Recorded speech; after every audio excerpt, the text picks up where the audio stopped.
Welcome to Facts TV News, where everything is true.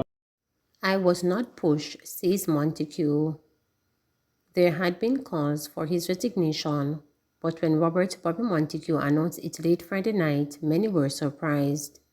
Even a WhatsApp message that he sent to those in his group were met by cynicism.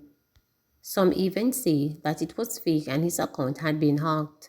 But confirmation came later that Montague, Member of Parliament for St. Mary Western, and freshly appointed Minister without portfolio in the office of the Prime Minister with responsibility for, among other things, the housing portfolio, was no longer a member of Prime Minister Andrew Holness's cabinet.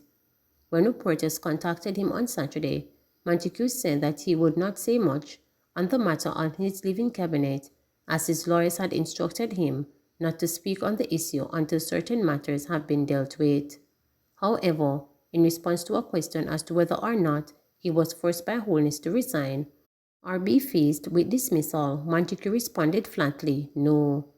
I have been contemplating it for a while, but for now I have been advised to keep quiet," was all the seasoned politician, who also served as mayor of Port Mario, the St. Mary Parish capital, would say.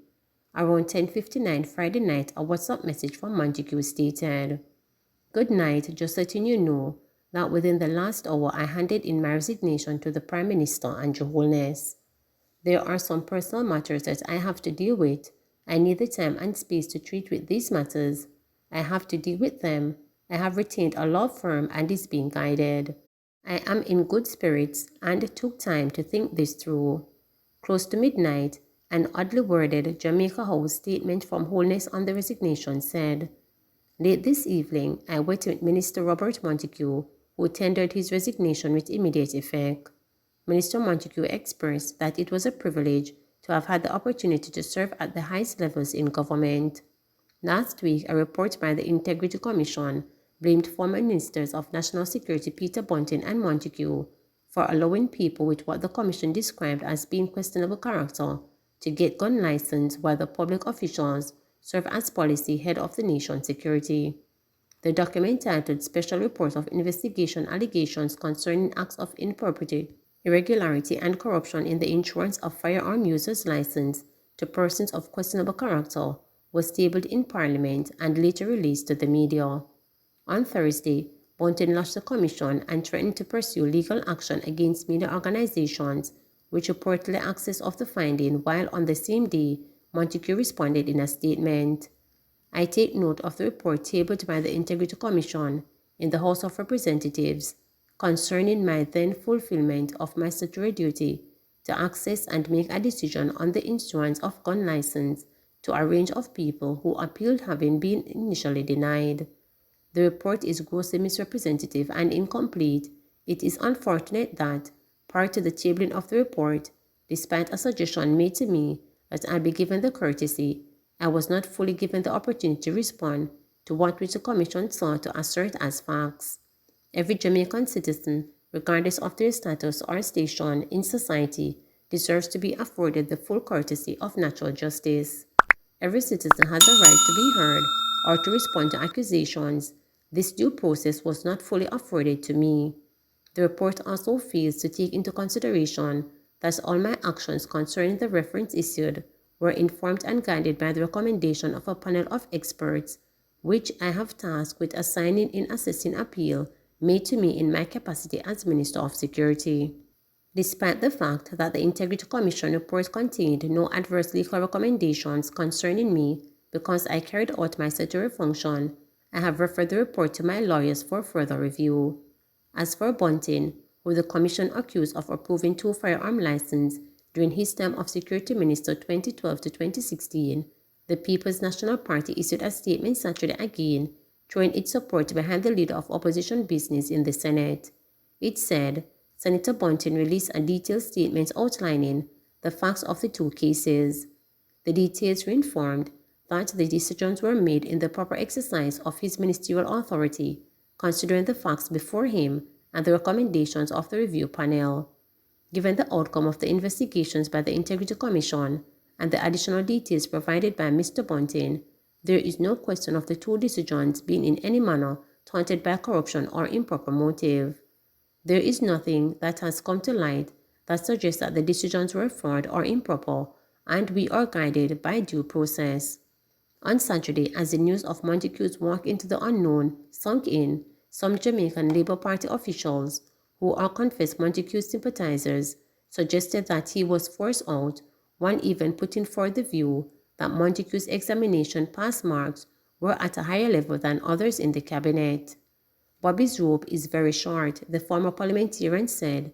You guys in media play down this thing about race and class in this country, but these are things you should never disregard. They are still at play. Another said that Montague, who also beset by petty jealousies within and outside of the JLP, which always made him a target. I would not tell you that his stewardship over ministries, that he has held policy direction over always without flaw, far from that in some cases. But others have done far worse, yet they continue to be held high in government. What is Montague's flaw? Is it that he, a little country boy who grew up in the tough conditions, pushed his way through the high school and became deputy head boy at St. Mary High School, should never run as chairman of the Jamaica Labour Party? Is that among the real issues? The veteran asked. Yet another in Montague's corner said that the ruling party was at a stage now whereby the first name to be called if anything went wrong in government was Montague's.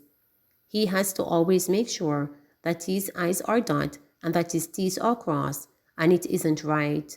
Also, when you are outspoken and not from a strong economic background in this country, things work against you, stated the longtime party influential, a woman.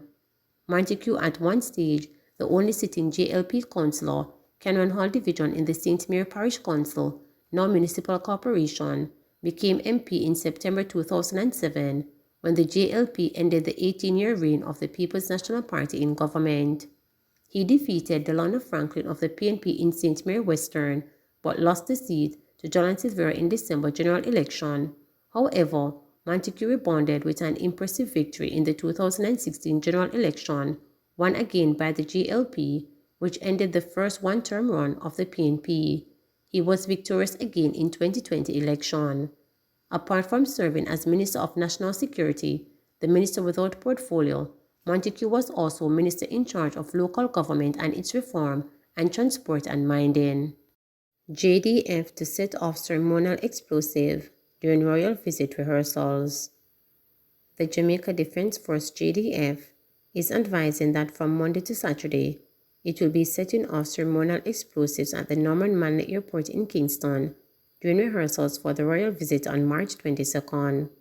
Prince William and the Duchess of Cambridge Kate will be arriving in Jamaica for a 3-day visit as part of the celebrations to mark the 70th anniversary Platinum Jubilee of the coronation of Queen Elizabeth and the 60th anniversary of Jamaica's independence. The JDF says the explosions will in no way pose danger to lives or property, and so there is no need to be alarmed. However, it says people should avoid entering any restricted areas.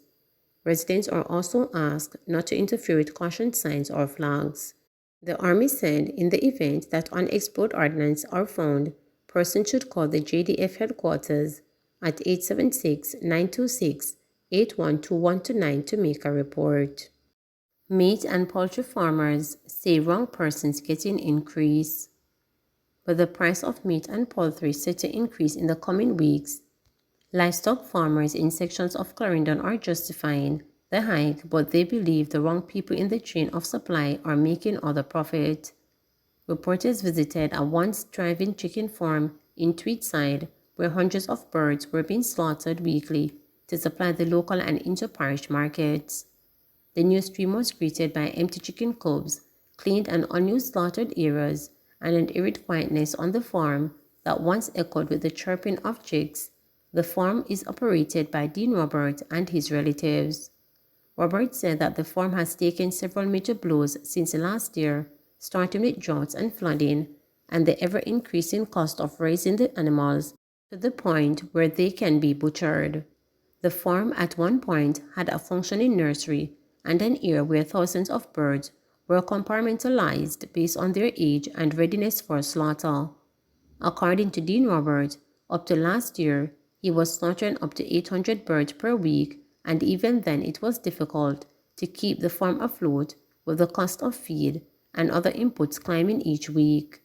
At more than $2,000 per bag of feed, and with him requiring hundreds of bags to feed thousands of chickens, he said the low profit is driving him out of business. We used to have chicken that we will kill every week. Now it's gone down because the price of the feeding too tall, and the people who buy them are not paying much, he said.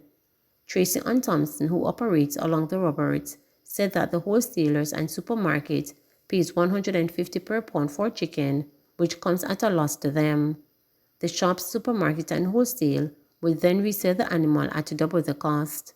According to them, the people who raise the birds and spend the most are the ones not making the profit. However, she said that when faced with either dumping the birds or selling at the price to recover some of their investment, they would choose the latter over the former. Thompson also raised pigs, and that too has taken a beating with the high cost of produce and low resale cost. She said that there is hardly any cost-cutting method to get by. Aside from high production, some personal tragedies and a natural disaster have compounded the situation. Thompson said that her common-law husband, who helped manage the operation, died with lots of cash for the business, and it has not been recovered. After struggling through a massive drought in the area, Tropical Storm Grace last year tore through the island, killing thousands of chickens. They want the cost of feeding to go down a stable dollar, which would stabilize the price of some imports. They want subsidies, or at the very least removal of tax and fees on products used in farming and insurance coverage. In the meantime, Stephen Williams, council candidate for the richest division in Clarendon, is calling on the authorities to implement significant programs that will maintain the integrity of the farming community. Williams is concerned that a number of small farmers have stopped using significant portions of their land for agriculture as they are unable to keep up with the cost of production. He said meat and poultry farmers are faring no better. Speaking with reporters, Williams said that he wants the government to develop programs that would see farmers across the board getting greater assistance when cultivating new farms, existing farms, or raising animals. The richest division is highly dependent on farming, but our farmers are getting a real beating in these times. A bag of fertilizer is $11,000. No, that is way too far. It's going through the division. I found that a lot of the small farmers have lost hope, and many of the big farmers have cut back, he said. He suggested that the Minister of Agriculture intervene in trying to source cheaper material to make fertilizers and feed cheaper, thereby reducing the cost to farmers. We can't be saying every day that farming is the main backbone of the country, and yet we are not providing for the farmers. If I am elected as councillor, I would set up a committee in the division to oversee farming to ensure that it is done right, he said. Please remember to subscribe, like, share, and click the notification bell for daily updates.